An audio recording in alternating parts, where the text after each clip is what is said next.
దుర్వ్యాపారాలు చాలా రకాలు. హృదయం కఠినపరచబడిన తరువాత భ్రమ కలుగుతుంది. ఈ భ్రమలో నీకేమనిపిస్తుంది అంటే, మా తాత కష్టపడి సంపాదించినట్టు నేను కష్టపడి సంపాదించక్కర్లా, మా నాన్న కష్టపడి సంపాదించినట్టు నేను సంపాదించక్కర్లా, మా నాన్న 20-30 సంవత్సరాలు కష్టపడితే అది నేను నెల తిరగకుండా 2 నెలలు తిరగకుండా సంపాదించేయాలన్నవాడు మొదటగా ఆలోచించేది ఏంటి తెలుసా? Easy money schemes. Easy money. ఊరికినే డబ్బు పని చేయకుండా, చెమట కార్చకుండా, కష్టపడకుండా డబ్బు చేతికొచ్చేయాలి. దీనికి నేటి యువతరమే కాదు, 40 సంవత్సరాల వాళ్ళు, 50 సంవత్సరాల వాళ్ళు, 60 సంవత్సరాల వాళ్ళు కూడా ఈజీగా డబ్బు సంపాదించేయాలని ఏం చేస్తున్నారు తెలుసా? సరదాగా వీళ్ళు చైనా నుంచి వస్తున్న ఈ యొక్క యాప్స్, బెట్టింగ్ యాప్స్ ఇంటర్నెట్లో కనబడతాయి. వాటి మీద లింక్ మీద క్లిక్ చేస్తారు. క్లిక్ చేసిన వెంటనే చాలా రకాలైన ఆకర్షణీయమైన అడ్వర్టైజ్మెంట్లో నువ్వు ఇది ప్లే చేసావంటే నీకు ఇన్ని లక్షలు వస్తుంది, ఇన్ని కోట్లు వస్తుంది అని రకరకాల భ్రమలు కలిగించే అడ్వర్టైజ్మెంట్ వచ్చేసరికి వీడేం చేస్తాడంటే, వీడి దగ్గర ఉన్న 500 ముందు పెడతాడు. ఈ 500 ముందు పెట్టిన వెంటనే ఆన్లైన్ బెట్టింగ్ యాప్స్లో ఇమీడియట్గా వీడికి 1000 రూపాయలు వచ్చేస్తుందట. అనుభూనీయులు చెప్పిన సాక్ష్యాలు ఆధారం చేసుకుని మీకు చెప్తున్నాను. అనుభూనీయులు చెప్పిన సాక్ష్యాలు. అయ్యో బాబోయ్, నాకు ఒక్క నిమిషంలో 1000 రూపాయలు వచ్చేసిందా? మా నాన్న నెలంతా పని చేస్తేనే కానీ 2000 పట్టరాలు ముసలాడు అని చెప్పి నిమిషంలోనే నేను 1000 సంపాదించేశాను. ఇంకొక గంట ఆడితే నిమిషానికి 1000 రూపాయలు చెప్పిన ఎంత వచ్చేస్తుంది? గంటకు 60,000 వచ్చేస్తుంది అనుకుంటాడు. వెంటనే ఇంకొక 1000 రూపాయలు బెట్టింగ్ పెడతాడు. వీడికి వెంటనే 1500 వస్తుంది. 1500 వచ్చింది, మామూలుగా లేదని చెప్పి 3000 పెడతాడు. 4000 వస్తుంది. వెంటనే 6000 పెడతాడు. మళ్ళీ వెనక్కి రాదు.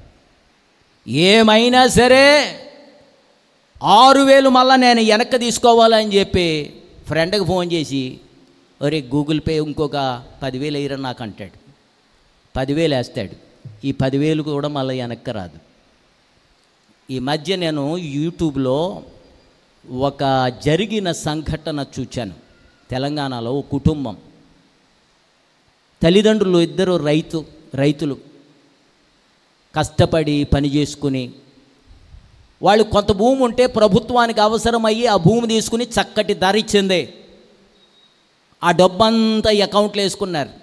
తల్లి అన్నది, అరే నాన్న నాకు ఈ చదువు లేదు కదంటరా, అందుకని నా అకౌంట్ నువ్వే జాగ్రత్తగా మెయింటైన్ చేయరా అని మొత్తం ఆడి ఫోన్లో అన్ని బ్యాంకులో ఈ అకౌంట్కి సంబంధించిన వివరాలన్నీ ఆడి ఫోన్లో పెట్టి నువ్వే మెయింటైన్ చేయరా అని చెప్పితే, నీకెందుకు అమ్మ, నేను ఉన్నాను కదా, ఉన్నది ఒకడే ఆడు, నీకెందుకు, నేను ఉన్నాను కదా అని. వాళ్ళ అమ్మ అకౌంట్లోదేమో 44 లక్షలు, ఆడి బాబు అకౌంట్లోదేమో 50 లక్షలు చిల్లర, మొత్తం 90 లక్షలు చిల్లర. మీకెందుకు, మీరు నిశ్చింతగా ఉండండి అన్నాడు. మీన్ వైల్ వాడికి ఆడుకున్న స్నేహితుల వలన ఆన్లైన్ బెట్టింగ్ అలవాటు పడ్డాడు. ఆన్లైన్ బెట్టింగ్ మన ఆంధ్రప్రదేశ్లో, తెలంగాణలో జూదానికి నిషేధం ఉంది. కొన్ని యాప్స్, కొన్ని గేమ్స్ ఆడడానికి వీల్లేదు. కనుక మన వాళ్ళు ఏం చేస్తున్నారంటే, గోవా వెళ్ళిపోయి, ఎక్కడికి వెళ్ళి గోవా వెళ్ళిపోతే అక్కడ కసినోస్ ఉంటాయి. ప్రపంచంలో బాగా ప్రసిద్ధికి ఎక్కిన కసినోస్ ఎక్కడుంటాయి అంటే, అమెరికాలో ఒక పట్టణం ఉంది, లాస్ వేగాస్ అని.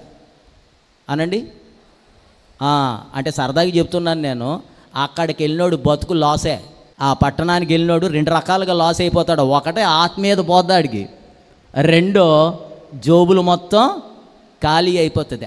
ఆ పట్టణానికి లాస్ వేగాస్ అంటారు. నేను సరదాగా సెటైర్గా చెబుతున్నాను. నేను అక్కడికి వెళ్తే లాసే, అక్కడ మొత్తం పట్టణమంతా జోదగృహాలు, 5 స్టార్ హోటల్స్ కన్నా అద్భుతంగా ఉండే జోదగృహాలు ఉంటాయి. ఒక్కసారి లోనకి వెళ్ళావంటే నువ్వు ఎన్ని కోట్లు పట్టుకెళ్ళినా దమ్మిడి చేత్తో మళ్ళీ బయటకు పట్టిరావు. వాటిలో బాగా ఆడి పోగొట్టుకునే వాళ్ళు చెప్పిన సాక్ష్యాలు ఏంటి తెలుసా? ఈ కసినోస్, ఈ జోదగృహాల్లో వాళ్ళు కంప్యూటరైజ్ చేస్తారు. ఎలాగంటే 4 ఆటల్లో నిన్ను నెగ్గించిన తర్వాత ఇక నువ్వు జన్మలో మళ్ళా పైసా వాళ్ళ దగ్గర నుంచి రాబట్టుకోలేవు. అలాగా వాళ్ళు సాఫ్ట్వేర్ డెవలప్ చేసి వాళ్ళు కోడింగ్ చేసి ఏం చేస్తారంటే వచ్చిన వాళ్ళ జోబులన్నీ ఖాళీ అయిపోతాయి. అంతేకాదు మొన్న గోవాలో ఒకడు సాక్ష్యం చెప్పడం యూట్యూబ్లో చూశాను. ఇంటికాడి నుంచి రైల్వే కాంట్రాక్ట్ వచ్చిందని భార్య నగలన్నీ తీసి తాకట్టు పెట్టి మొత్తం డబ్బులన్నీ తీసుకుని బొంబాయిలో రైల్వే కాంట్రాక్ట్ వచ్చింది నేను వెళ్తున్నాను అని చెప్పేసి ఈడెక్కడికి వెళ్ళాడంట, గోవా వెళ్ళాడట. గోవాలో భూమి మీద ఆడే జోదగృహాలు ఉన్నాయి. సముద్రములో వాడలను పెట్టి పెద్ద పెద్ద షిప్పులను పెట్టి షిప్పులను జోదగృహాలుగా మార్చి ఆ షిప్పుల్లోకి వెళ్ళి 2500, 3500, 4000, 5000, 6000 టికెట్లు కొనుక్కుంటే నువ్వు వెళ్ళిన వెంటనే వాళ్ళు డ్రింకులు ఇస్తారో, భోజనం కావలసినంత తింటావు. నిన్ను రకరకాల గేములు ఉంటాయంట అక్కడ, బిగ్ డాడీ అని, తర్వాత ఇంకా రకరకాల గేములు ఉంటాయంట, వీల్ ఆఫ్ ఫార్చ్యూన్ అని, రకరకాల గేములు ఉంటాయంట. అక్కడ నువ్వు కూర్చుని ఆడడం మొదలు పెడితే చాలా అందమైన పిల్లల్ని నీ దగ్గరికి పంపిస్తారట. వాడు చెప్తున్నాడు, వెళ్ళి కూర్చున్నానండి, ఆడుతున్నానండి, ఈలోగా ఒక పిల్ల వచ్చిందండి, కప్పుతోటి నాకు జ్యూస్ ఇచ్చిందండి, డ్రింక్ ఇచ్చిందండి, తాగానండి, తాగాక నేను ఏం ఆడానో ఏమైపోయినా తెలియదండి. ఇప్పుడు బయటకు వచ్చిన తర్వాత ఎలా వచ్చానంటే వాళ్ళు నన్ను పీకట్టుకు బయటికి గెంటేశారండి, అప్పుడు తెలిసిందండి నాకు అన్నాడు. పీకట్టుకు బయటికి గెంటేశారంటే అంటే ఇంకా ఆడి దగ్గర ఏమీ మిగలలేదు. ఇప్పుడు నేను ఇంటికి వెళ్ళడానికి కూడా 200 రూపాయలు నా జోబులో లేవండి అని ఇంటర్వ్యూ చేస్తున్న వాడితో చెప్తున్నాడు. గోవాలో 3.5 లక్షలతోటి వెళ్ళాడంట, 200 లేవంట ఆడికి జోబులో. ఆడంటున్నాడు, నేను 3.5 పోగొట్టుకున్నానండి, నాతో నా ఫ్రెండ్ వచ్చాడండి 32 లక్షలు తెచ్చాడండి, ఆడి దగ్గర పైసా మిగలలేదండి. ఆడు ఎలాగ వెళ్తాడా అని నేను బాధపడతాను. వీడి దగ్గర దమ్మిడి లేదు, వీడు రోడ్డు మీద వెళ్ళినప్పుడు ఆడు అడుక్కుంటున్నాడు, కానీ ఆడి ఫ్రెండ్ 32 లక్షలు పోగొట్టుకున్నాడు అని జాలేసిపోతుంది. వీడికి జాలి వచ్చేస్తుంది. ఆడు ఎలాగ వెళ్తాడో అర్థం అవడం లేదండి. నీ ఒళ్ళంతా గుల్లైనా నీ మీద నీకు అసహ్యం కలగదు, జాలి కలగదు, కానీ ఎవడో ఏదో పోగొట్టుకున్నాడని ఆడి మీద నీకు జాలి వచ్చేది. ఆమెకే మీలో కొంతమంది ఉన్నారు, కనుక్కున్న తల్లిని చూడరా, ఊరిని ఉద్ధరించడానికి బయలుదేరుతాడు దరిద్రులు చాలామంది. నాకు బాధ అయిపోతుందండి, ఆడు 32 లక్షలు పోగొట్టుకున్నాడండి అంటున్నాడు. ఆడికి దిక్కులేదు, ఈడికి దిక్కులేదు. ఇప్పుడు టిక్కెట్ లేని ప్రయాణికులు లేక దొంగలు లేక ఈ రైలు బండి ఎక్కి ఇంటికి వెళ్ళాల్సిందే, కానీ వీళ్ళు మొఖాలు చూస్తే ఎవడు దమ్మిడి సహాయం చేసే రీతిలో కూడా లేదు, అంత దర్జాగా కనబడుతున్నారు. వాళ్ళు సాక్ష్యం ఇచ్చారు. మళ్ళా ఇంటర్వ్యూ చేస్తున్నాడు, అంటున్నాడు, నా ముఖం చూపించకండే టీవీలో అంటున్నాడు. ముఖం చూపించుకున్నాడు. అన్నీ పోగొట్టుకున్న తర్వాత ఇక ముఖం చూపించుకుంటే పోయిందేముంది.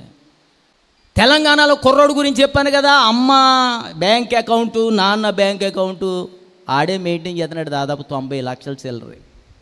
అతి సామాన్యమైన కుటుంబం అది.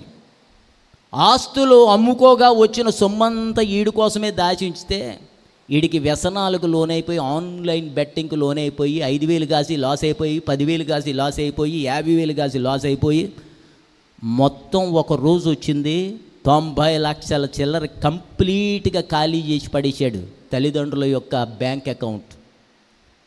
వాళ్ళ నాన్న ఎక్కడో పొలం కొనాలని, నాన్న బ్యాంక్ వెళ్దాంరా డబ్బులు కావాలి, పొలం వచ్చిందిరా అంటే, పొలం బ్యాంక్ వెళ్ళేసరికి మీ డబ్బు అంతా వాడేశారండి. లేదండి అని బ్యాంక్ మేనేజర్ అంటే, ఎలా వాడారు? అప్పుడు చెప్పాడు కొడుకు, నాన్న ఆన్లైన్ బెట్టింగ్ చేశాను, 5,000 పోయిందని ఇంకో 10,000 తీశాను, 10,000 పోయింది, ఇప్పుడు 15,000 మొత్తం వచ్చేయాలని చెప్పేసి ఇంకో 15,000 పెట్టాను, 50,000 పెట్టాను, 1,00,000 పెట్టాను, మొత్తం లక్షలన్నీ తగలేశాను, ఇలా తగలేశాను, నేనే నాన్న పాడు చేసింది. ఆ తండ్రికి ఆ తల్లికి గుండాగిపోయినంత పని అయింది. ఒకడే కొడుకు. ఎందుకు చెప్తున్నానంటే, ఈనాడు చాలామంది యవనస్తులు మాట్లాడితే వీడియో గేమ్స్, మాట్లాడితే online betting, online apps download చేసుకుని విపరీతంగా ఈ యొక్క జూదాన్ని ఆడుతున్నారు, విపరీతంగా జూదాన్ని ఆడుతున్నారు. పెద్దోళ్ళు అంటారు, కూర్చుని తింటే కొండలైనా కొండలు తరిగిపోతాయి, కండలు తరిగిపోతాయి, కొండలు తరిగిపోతాయి. ఇలాంటి భయంకరమైన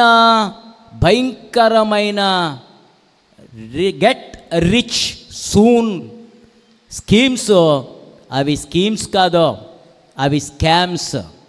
అవి భయంకరమైన మోళీలు గోళీలు, భయంకరమైన ఘోరాలు జరిగించే భయంకరమైన ఉచ్చులు ఊరులో అన్న సంగతి క్రైస్తవ సమాజాన్ని పరిశుద్ధాత్మ దేవుడు హెచ్చరిస్తున్నాడు.